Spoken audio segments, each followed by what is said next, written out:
This was the most important thing for Manchester United this afternoon. They beat Crystal Palace by 1-0. I'm reacting to that alongside Tim Sherwood, Karen Kearney and Owen Hargreaves.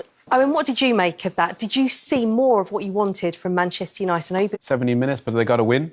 And it was clear to see how Ralf wants to play. So I thought they played a lot higher. We said before the centre-backs were kind of on the middle of the pitch, made the pitch a lot smaller. Negates the fact that Cristiano Ronaldo's 36. You know, they got great width from the fullbacks.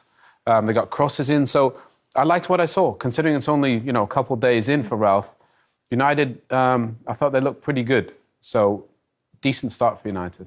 Positive early signs for you, Tim? Yeah, the positive is the result, really. It's paramount importance that they get 3 points, maximum points. We've talked about their run of games. They've got a fantastic run on paper. They should be beating all of the teams in the next 10 games. And then, obviously, Ralf Ragnick will be a genius. I think it's a work in progress. Did I see much change? Was it chalk and cheese to a Solskjaer or a Carrick side? No. Did they scrape the win? Yes. Was Palace poor? Absolutely. I don't think they played well at all, and I think Patrick Vieira will be telling us that.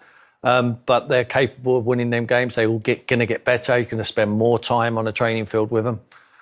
I think it's a box ticked, definitely, because you need to get some confidence. You need to get the crowd on side.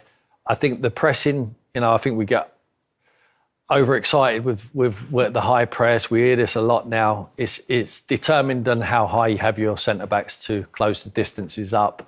And if you're a professional footballer, no matter if you're 46 or 36 like Ronaldo, if you close the distances up by meaning your defenders come up higher, the distances of your midfield and your forward players to close down the opposition is going to be tighter, and anyone is capable of doing that. He needs to work on that more. I think they were a little bit off the pace on their pressing. If Palace were any better, they would have popped it through them. But he needs to work and practice on these teams at the lower end of the division. So when they get to play against the Liverpools, the Man Cities, the Chelseas of this world, the teams where they want to be up in and around, they'll be able to play that style rather than retreat back to the box again and start playing counter-attacking football. So, yeah, you'd have to say it was a positive. They've done the job today. On to the next. Let's take a look at the first goal then of the Ralf Ragnick. Means Mason Green was outside, and so I like the goal because I think it is a sign of a slight change in the way they're going to play. Did you notice that change? The two fullbacks for Man United haven't been good enough for this period, but now they've come in technically good, crosses into the box, higher up, and you get the end result. It's just a case of now, if Crystal Palace had turned